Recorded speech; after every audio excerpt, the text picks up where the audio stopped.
اور میں اب آپ کو بتاتی ہوں کس طرح سے طالبان نے بھی اپنی ایک ہائی ٹیک بریگیڈ تیار کی ہے. جی ہاں, بدری 313. اس ہائی ٹیک بریگیڈ کا نام ہے بدری 313. میں اس کے بارے میں آپ کو بتاؤں, طالبان کے کمانڈوز کابل پر اسپیشل کمانڈوز کا قبضہ ہے اور اس بریگیڈ کو بدری 313 نام دیا گیا ہے.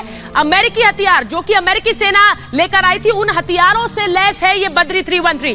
Rifles, body armours, bullet proof jacket سے لیس ہے. اور یہ اس طرح کے طالبانی نہیں ہے جن کو آپ نے سڑکوں پر دیکھا ہے, یعنی افغانی لباس والے. یہ باقاعدہ پوری طرح سے, جیسا میں نے کہا کہ ٹرینڈ کمانڈوز ہیں اور M4 رائفلز کا بھی استعمال کر رہے ہیں. ایک آیت جو اکثر میڈیا میں بار بار دہرائی جاتی ہے وہ ہے سورہ توبہ کی آیت, سورہ نمبر 9 آیت نمبر 5, جس میں میڈیا کہتی ہے, اس میں لکھا ہے کہ جہاں بھی آپ کافروں کو پاؤ وہاں ان کا قتل کرو. اور جب آپ قرآن مجید کھولیں گے اور دیکھیں گے سورہ توبہ سورہ نمبر 9 آیت نمبر 5, اس میں برابر یہی لکھا ہے کہ جہاں بھی آپ کافروں کو پاؤ وہاں ان کا قتل کرو. لیکن یہ آیت آؤٹ آف کانٹیکسٹ ہے, پس منظر کے خلاف ہے. آپ جاننا چاہتے قرآن کا پیغام کیا ہے, آپ کو پس منظر کو پڑھنا پڑے گا. You have to read in context. اور جب کانٹیکسٹ پڑھتے ہیں, سورہ توبہ سورہ نمبر 9 آیت نمبر 1 سے پڑھتے ہیں, ہمیں پتہ لگتا ہے کہ ایک صلح تھی مسلمان اور مکہ کے مشرکین کے بیچ, اور یہ صلح ایک طرفہ مکہ کے مشرکین نے توڑ دی تھی. تو اللہ سبحانہ و تعالی سورہ توبہ سورہ نمبر 9 آیت نمبر 5 میں انہیں چیتاونی دیتے ہیں, انہیں وارننگ دیتے ہیں, مکہ کے مشرکین کو خبردار کرتے ہیں اور کہتے ہیں آپ کے پاس 4 مہینے کا وقت ہے, آپ سدھر جاؤ ورنہ اعلان جنگ. اور جنگ کے میدان میں اللہ سبحانہ و تعالیٰ فرماتے ہیں اور مسلمانوں سے کہتے ہیں, جب بھی دشمن, جب بھی کافر میدان جنگ میں آئیں تو جہاں بھی آپ کافروں کو پاؤ وہاں ان کا قتل کرو. یہ آیت میدان جنگ میں ہے. آپ پس منظر دیکھیں گے تو یہ آیت میدان جنگ میں اللہ سبحانہ و تعالیٰ فرماتے ہیں, جب بھی دشمن میدان جنگ میں آپ کے ساتھ لڑنے آئیں,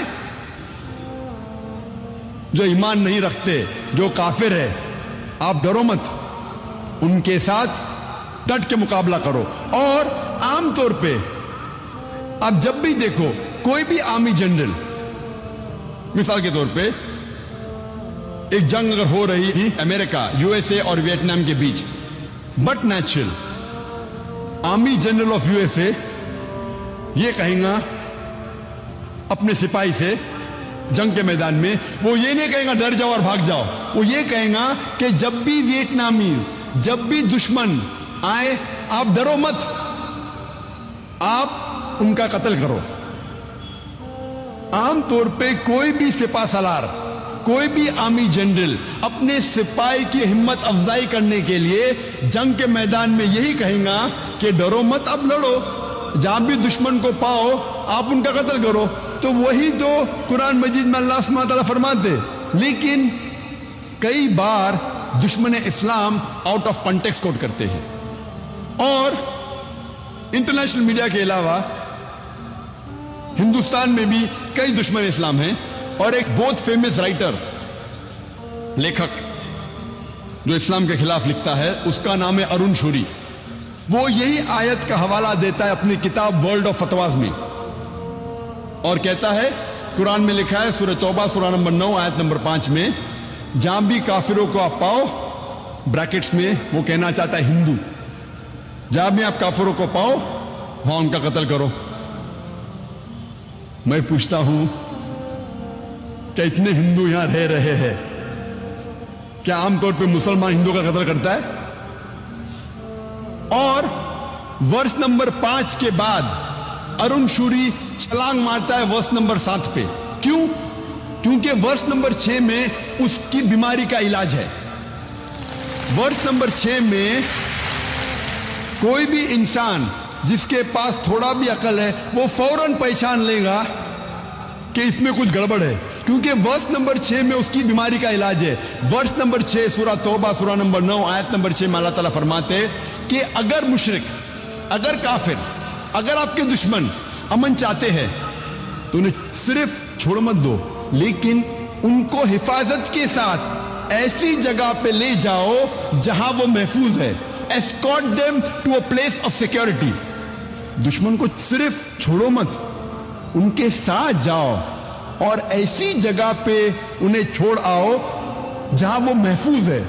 آج کے تاریخ میں کتنا بھی دیالو سپاہ سالار اگر دشمن امن چاہتا ہے کہیں گا اپنے سپاہی سے چھوڑ دو، بٹ کوئی سپاہ سالار یہ نہیں کہیں گا کہ اس کو اسکارٹ کرو، اس کو حفاظت کے ساتھ ایسی جگہ پہ لے جاؤ جہاں وہ محفوظ ہے. اور قرآن میں اللہ تعالیٰ یہی فرماتے ہیں کہ اگر دشمن، اگر کافر، اگر مشرک صلح چاہتے ہیں، امن چاہتے ہیں تو انہیں حفاظت کے ساتھ ایسی جگہ لے جاؤ جہاں وہ محفوظ ہے.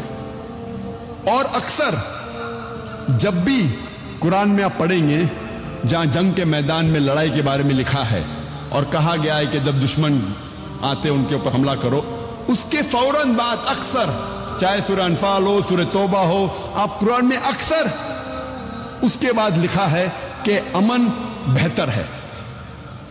کیونکہ اسلام ایک ایسا مذہب ہے جو امن پسند مذہب ہے.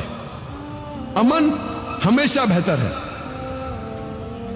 تو میڈیا اکثر آؤٹ آف کانٹیکسٹ حوالہ دیتی ہے اور اسلام کو بدنام کرتی ہے. تیسری اسٹریٹجی، تیسرا طریقہ جو انٹرنیشنل میڈیا اسلام کو بدنام کرتا ہے وہ ہے وہ کچھ اسلام کے الفاظ یا قرآن میں سے کچھ الفاظ لیتی ہے اور اس کا غلط ترجمہ کرتی ہے اور اسلام کو بدنام کرتی ہے.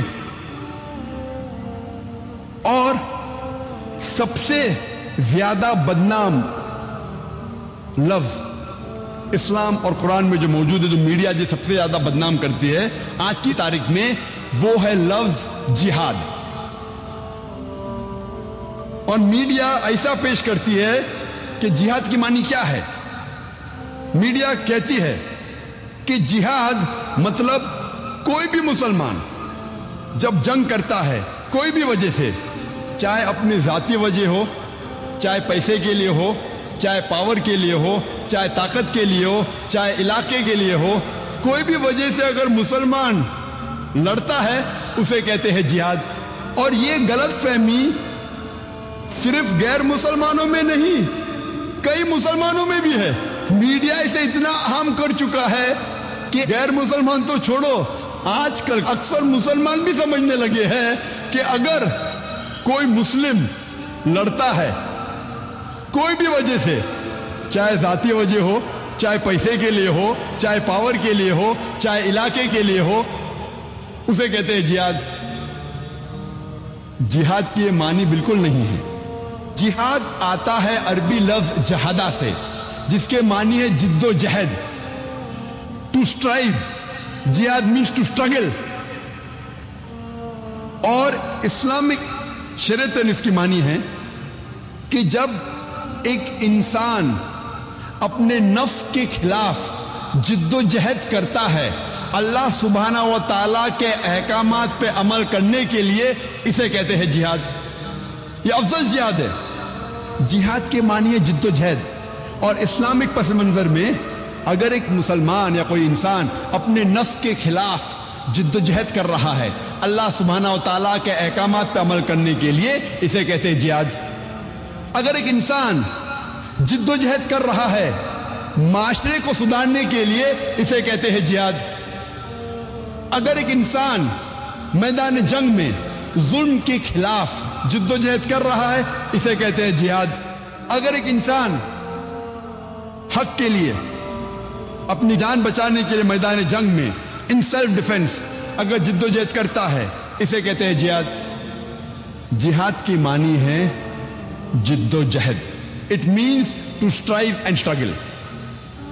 جد و جہد کرنا. عام طور پہ اگر ایک طالب علم، ایک اسٹوڈنٹ ایگزامینیشن میں پاس ہونے کے لیے جد و جہد کر رہا ہے، اسے بھی کہتے ہیں جہاد. یہ عام جہاد ہے.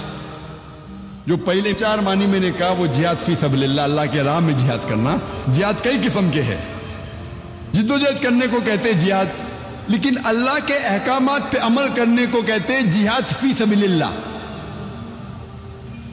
میڈیا اکثر جہاد کا ترجمہ کرتی انگریزی میں ہولی وار، پاک جنگ. جب ہم ہولی وار کو عربی میں ترجمہ کرتے ہیں پاک جنگ، عربی میں سے کہیں گے حرب مقدسہ. آپ ساری آیت قرآن مجید کے پڑھیے، ساری حدیث پڑھیے، کدھر بھی قرآن یا صحیح حدیث میں نہیں لکھا ہے حرب مقدسہ، پاک جنگ، ہولی وار. یہ میڈیا کہتی ہے جہاد کے معنی ہولی وار، اور جب تحقیق کرتے پتہ لگتا ہے یہ الفاظ ہولی وار سب سے پہلے استعمال کیا گیا تھا عیسائی کروسیڈرز کے لیے. جب عیسائی کروسیڈرز عیسائیت کے نام پہ ہزاروں انسانوں کا قتل کر رہے تھے، اسے کہا گیا تھا ہولی وار، اور آج استعمال کیا جا رہا ہے مسلمانوں کے لیے. یہ ہے میڈیا کا پاور. یہ تیسرا طریقہ.